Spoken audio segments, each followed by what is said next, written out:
Hey everyone, welcome back to my channel. I'm Rhushikesh and this is my Devlog series where I share the progress of my game development journey. It has been almost 2 months since our last update. I got ton of new features to show you for our game. So let's dive in. Now we are diving into the world of enemies. We've added bunch of new creatures to populate our levels, each with its own unique behavior. These creatures are more than just mindless drone. They are driven by complex system of states and transition. Let's take a look at how they work. This is a simplified version of our wolf state machine. The wolf can be in several states: idle, patrolling, chasing, and attacking. The transition between these states is determined by the condition like player proximity and line of sight. As you can see, when Wolf spots the player, it transitions from patrolling to chasing. Once it's close enough, it attacks. If player escapes, it returns to its patrolling state. We apply this state machine concept to all our enemies, creating a variety of behavior. Our flying demons, for instance, have a state of flying, homing on a player, and attacking, and our pesky jelly blobs have states for idle, moving, and attacking. Now, our level is not complete without a boss, right? So we present to you the Forest Guardian. This mossy monstrosity has two phases to keep you on your toes. In first phase, he'll lumber towards you with his dark, rooty appendages, occasionally unleashing a devastating charge attack. But if you manage to survive that, get ready for the fast, fierce second phase. That's all for the enemy rooster for now. Next up, let's dive into the hearts of your character, the player's stat system.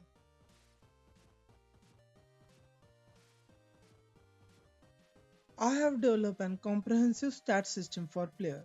This includes dynamic health and mana, which are crucial for survival battle and using abilities.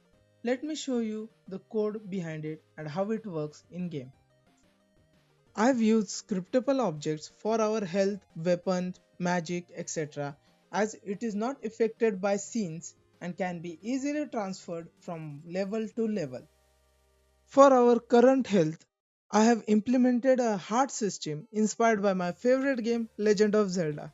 Currently, you can purchase hearts with points collected by defeating enemies, but in future, I plan to make it more enjoyable by allowing players to earn hearts through challenges or by defeating an elite enemies, rather than grinding by killing same enemy repeatedly.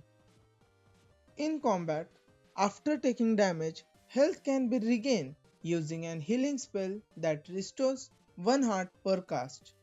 The number of hearts healed can be increased by spending points. For now, you can cast the healing spell only twice, but it can be increased by purchasing upgrades. Now, money. Money is straightforward. It is just points that is collected by killing enemies or finding treasures, which can be hidden in different locations all over the map. That's all for my stat system. For now, I have implemented only these types. It can be increased or updated. I will tell you all about it. For now, let's look at traps. Each trap has a trigger area. When player comes in contact with this area, the trap gets activated. Let's take a closer look at it. Let's see this trap mechanics. First, we got trigger area. The trigger area is an invisible zone around the trap. When player enters this zone, it sends a signal to activate the trap. As you can see, this blue area is an activator which causes the trigger to activate, while the red area is for damaging player if player is in that area. Activation.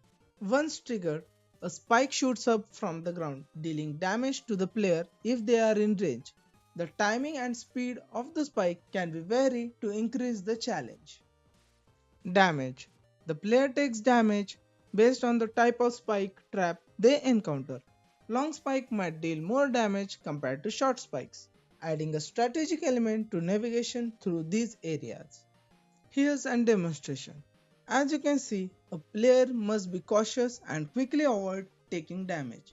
These traps add a layer of strategy and excitement, require players to think and react swiftly.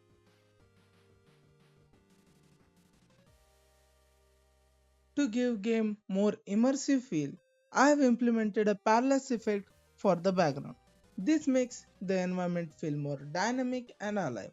The background consists of multiple layers having an offset connected to camera. As we move, offset makes background layers move at different speed, making it feel more immersive. Alright now, buckle up because next part is a real roller coaster. I'm about to take you on a journey into the heart of darkness, or at least the depth of Unity shader graph. To truly bring this environment to life, I've been tinkering with the shader graph to create the most vibrant trees and plants as possible. Finally got it. The trees and plants now have more dynamic and visual appealing look. Here, take a peek at the shader graph and the result in game. They said it cannot be done. They say I was fooled to try shader with no experience. Behold, the fruits of my labor. I mean, gently swaying foliage. Okay, maybe it took lot of YouTube tutorials and several existential crises, but hey, at least wind kinda works. Okay, so the camera, a seemingly simple thing, right? Wrong. I was stuck with the stubborn camera glued to the player, showing way too much of the world. I mean, who wants to see the bottom cave when you clearly exploring the top? I tried everything. I searched high and low for solution online, but it was like finding needle in a haystack. Most tutorials were about basic camera setup, not this kind of camera wizardry I need. Then a miracle happened. I stumbled upon this one tutorial made by this absolute genius. A guy went into every single nook and cranny of a camera system. It was like a camera's Bhagavad Gita for 2D games. I followed his tutorial and added my own spin. And voila, this is the result. It's not perfect yet, but it's a massive improvement. I'm planning to refine it as I add more levels to my design. That's it for now.